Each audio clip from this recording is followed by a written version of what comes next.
My name is Vincent Ford. I serve the 39th District in the State Senate. We are here to discuss legislation that I've introduced this week, the Brandon Harris Act. Brandon Harris was a precious soul. We have introduced this legislation, Senate Bill 504, to make sure that what happened to Brandon Harris 2 years ago happens to no other mother's child.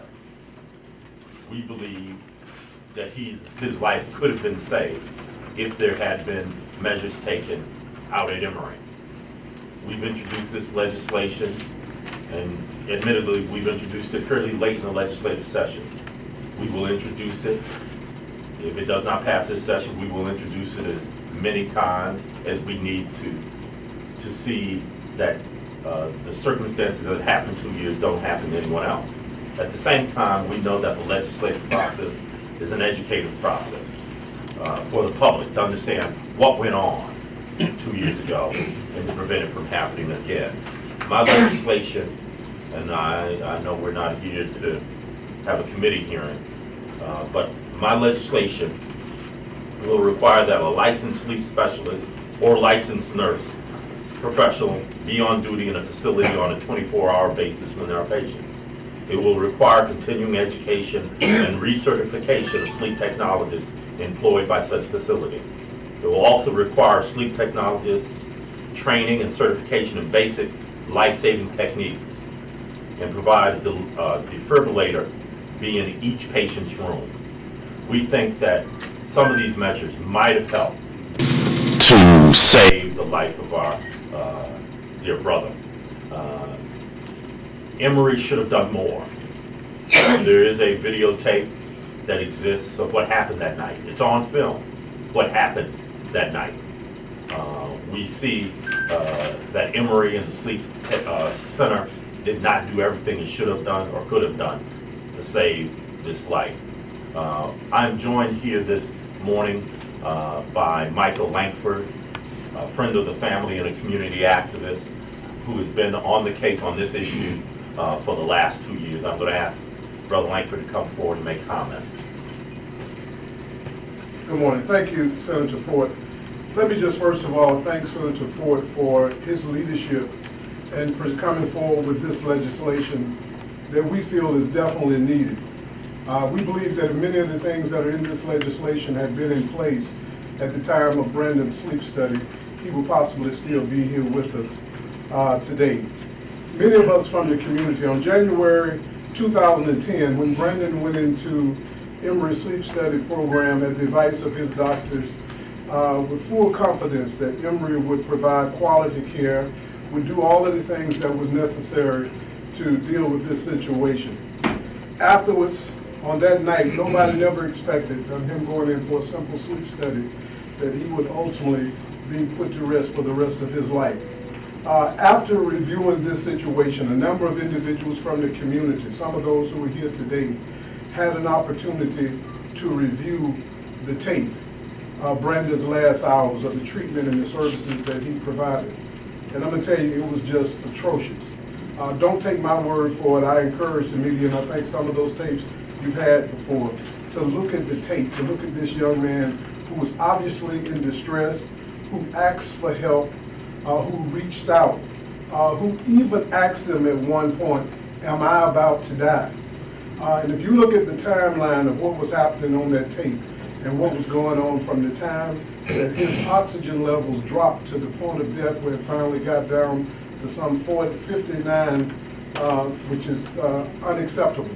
And it's obvious in looking at this tape, the one thing, that the professionals who were on hand, or the staff that was there that night, was inappropriate and inadequate to deal with the issues that he had.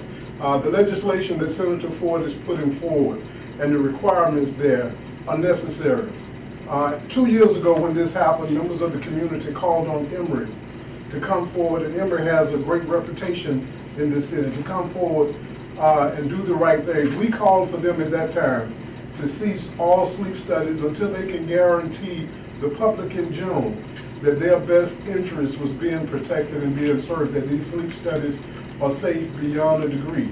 We presented a letter, they responded to us and assured us back then through email that they were doing an in-depth investigation, that they were as concerned as we were, and would be getting back with the community to assure us that every stone had been turned in their investigation. Well, 2 years later, we have not heard another word from Emory as a community group who went out, and there was a number of us who went out and met with them. They actually met us on the street in front of the hospital, and we had this discussion, and they followed up with an email to us. And that is why it is so necessary today for this legislation.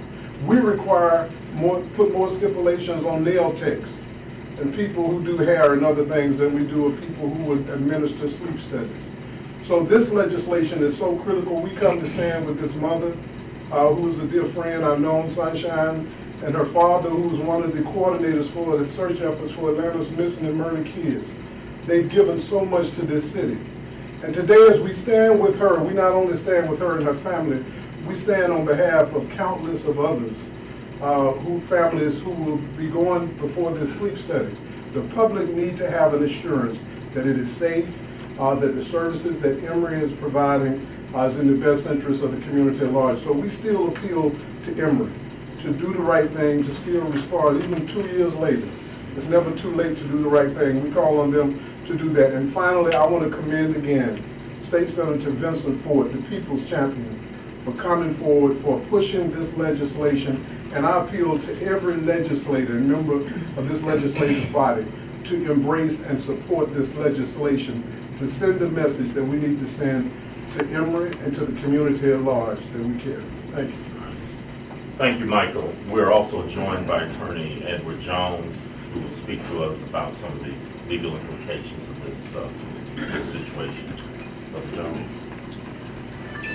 Thank you. Again, my name is Ed Jones. I'm an attorney with the Cochran firm.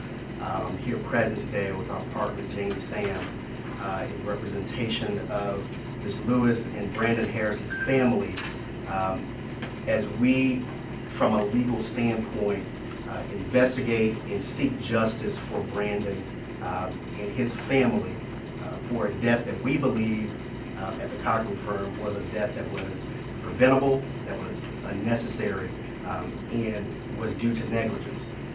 We have filed an action on behalf of Brandon, Ms. Lewis, and on behalf of Brandon's death, so that we can hold those that are accountable for what happened to Brandon, and in an effort to prevent this from happening again at Emory Sleep Center, and hopefully the ramifications of what we're doing here will speak and have an impact on all of the sleep centers that are operated in our state, and hopefully get some recognition as well, so that we have some standardization among the sleep centers and have trained staff and personnel that are there to handle emergency situations in a quick and an efficient and a caring way to save lives when it needs to be saved.